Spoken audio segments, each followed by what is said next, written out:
মহাকাব্য মহাভারতের এক অন্যতম চরিত্র শকুনি। গান্ধাররাজ সুবলের জ্যেষ্ঠ পুত্র ও গান্ধারীর জ্যেষ্ঠ ভ্রাতা ছিলেন শকুনি। সুবলের কোনো এক পাপের কারণে দেবতাদের অভিশাপে তাঁর বংশে শকুনির জন্ম হয়েছিল। তাকে মহাভারতের সবচেয়ে বড় খলনায়ক, ধূর্ত ও কপট হিসাবে চিত্রিত করা হয়েছে। পাণ্ডবদের সঙ্গে সেই অর্থে মামা শকুনির কোনো রক্তের সম্পর্ক ছিল না, তাই প্রকৃতপক্ষে পাণ্ডবদের বিরুদ্ধে শকুনির কোনো বিদ্বেষও ছিল না।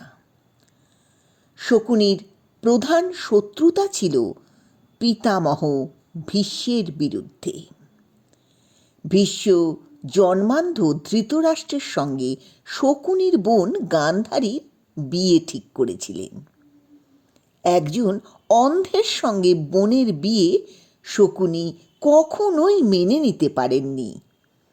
গান্ধাররাজ সুবল নিজের রাজ্যকে বাঁচাতে জন্মান্ধ ধৃতরাষ্ট্রের সঙ্গে নিজের শিক্ষিতা কন্যা গান্ধারীর বিয়ে দিতে বাধ্য হয়েছিলেন। তিনি গান্ধারীর মতামতের কোনো গুরুত্ব দেননি। গান্ধারী নিজের ভাগ্যকে মেনে নিয়েছিলেন। তখন থেকেই শকুনি পিতামহ ভীষ্মের ওপর প্রতিশোধ নেওয়ার সুযোগ খুঁজতে থাকেন।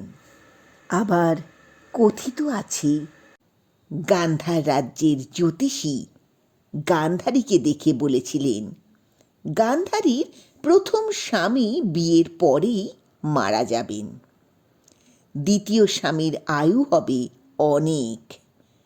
তাই দোষ কাটাতে গান্ধারীর সঙ্গে এক ছাগলের বিয়ে দেওয়া হয়েছিল এবং তারপর সেই ছাগলটিকে বলি দেওয়া হয়েছিল। পিতামহ ভীষ্ম গান্ধার রাজ্যে গিয়েছিলেন ধৃতরাষ্ট্রের বিবাহের প্রস্তাব নিয়ে। বিবাহ সুসম্পন্ন হওয়ার পর ভীষ্ম জানতে পারেন গান্ধারী বিধবা এবং এই কথা লুকিয়ে গান্ধারীর বিয়ে দেওয়া হয়েছে। এরপর পিতামহ ভীষ্ম গান্ধাররাজ সুবল এবং তাঁর পুত্রদের নিমন্ত্রণ করে নিয়ে আসেন এবং তাদের বন্দি করেন। বন্দিদশায় সুবল এবং তাঁর ছেলেদের খুব কম পরিমাণ খাবার দেওয়া হতো। উদ্দেশ্য ছিল এইভাবে তাদের হত্যা করা। বন্দি গান্ধাররাজ সুবল ঠিক করেছিলেন তাঁর পরিবারের একজন সদস্যকে বাঁচিয়ে রাখতে হবে। সেই হিসেবে সমস্ত খাবার সবচেয়ে চতুর ও বুদ্ধিমান পুত্র শকুনিকে দেওয়া হতো। ফলে ধীরে ধীরে গান্ধাররাজ সুবল এবং তার অন্যান্য পুত্রদের বন্দি অবস্থায় মৃত্যু হয়। মৃত্যুর আগে রাজা সুবল শকুনির পায়ে ছুরি দিয়ে আঘাত করেন এবং খোঁড়া করে দেন আর বলেন, এই আঘাত তাকে প্রতিশোধের কথা স্মরণ করিয়ে দেবে। গান্ধাররাজ সুবল শকুনিকে বলেছিলেন, তুমি এখন থেকে খুঁড়িয়ে হাঁটবে আর প্রতি পদক্ষেপে তোমার মনে পড়বে কৌরবরা কি ভীষণ অন্যায় তাদের সঙ্গে করেছিল। কৌরবদের যেদিন বিনাশ হবে সেই দিনই আমার আত্মা শান্তি পাবে। গান্ধাররাজ সুবল আরও বলেছিলেন, আমার মৃত্যুর পর আমার হাড় দিয়ে পাশার ঘুঁটি তৈরি করবে। এই পাশার ঘুঁটির মধ্যেই আমার সমস্ত ক্রোধ ও প্রতিহিংসার বীজ লুকিয়ে থাকবে।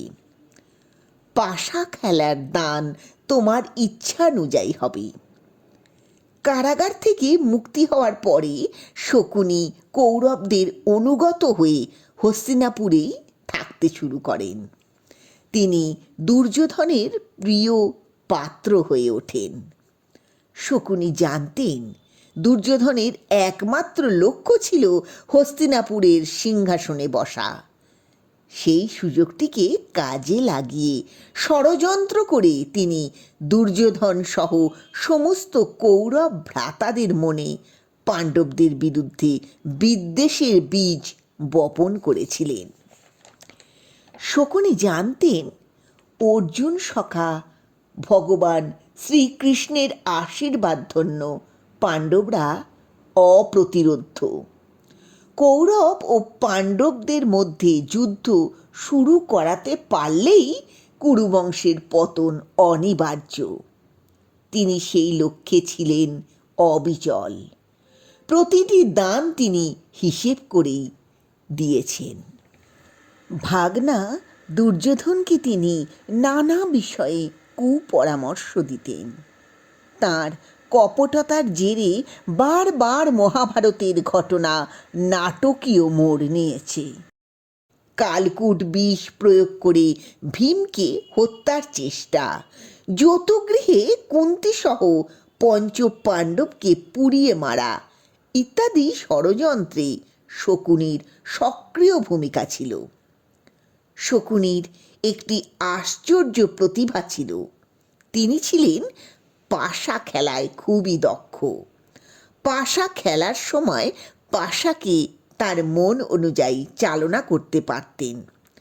শকুনির পরামর্শেই দুর্যোধন যুধিষ্ঠিরকে পাশা খেলায় আমন্ত্রণ জানিয়েছিলেন এবং দুর্যোধনের হয়ে শকুনি পাশা খেলার দান দিয়েছিলেন।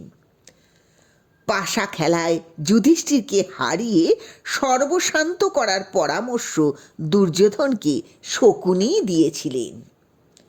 পাশা খেলায় পটু না হওয়ায় স্বাভাবিক নিয়মেই যুধিষ্ঠির বারবার শকুনির কাছে পরাজিত হন। পাণ্ডবগণ চরমভাবে অপমানিত হন। দ্রৌপদীর লাঞ্ছনা এবং শেষে পাণ্ডবদের 12 বছরের বনবাস ও 1 বছরের অজ্ঞাতবাস হয়। যুদ্ধ শুরু হওয়ার আগে শকুনির পুত্র উলুক দুর্যোধনের দূত হিসেবে দুর্যোধনের শিখিয়ে দেওয়া কিছু অভদ্র কথা পাণ্ডব পক্ষকে গিয়ে শুনিয়েছিলেন। কনিষ্ঠ পাণ্ডব সহদেব রেগে গিয়ে প্রতিজ্ঞা করেছিলেন শকুনির সামনে প্রথমে উলুককে হত্যা করে তারপর শকুনিকে বধ করবেন। দ্রৌপদীর প্রতি সমস্ত দুর্ব্যবহারের নেপথ্যে যে শকুনি ছিলেন সে কথা পাণ্ডব পক্ষের সবাই অনুভব করেছিলেন। তাই সহদেব শকুনিকে বধ করার প্রতিজ্ঞা করেছিলেন। কুরুক্ষেত্রের যুদ্ধের 18তম দিনে শকুনি সহদেবের হাতে নিহত হয়েছিলেন। মহিষী গান্ধারী শকুনিকে বলেছিলেন ভাগনাদের সৎ পরামর্শ দিতে। শকুনি না শোনায় তাকে অভিশাপ দিয়েছিলেন, যেভাবে তুমি কৌরব ও পাণ্ডবদের মধ্যে বিভেদ সৃষ্টি করছো ঠিক তেমনই তোমার রাজ্য অশান্তিতে ভরে থাকবে।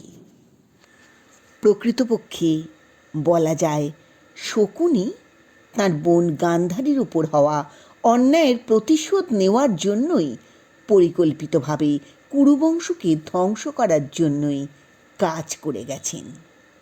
এক্ষেত্রে প্রতিটি পদে তাঁর পিতা গান্ধাররাজ সুবলকে দেওয়া প্রতিজ্ঞার কথাও তাঁর স্মরণে ছিল।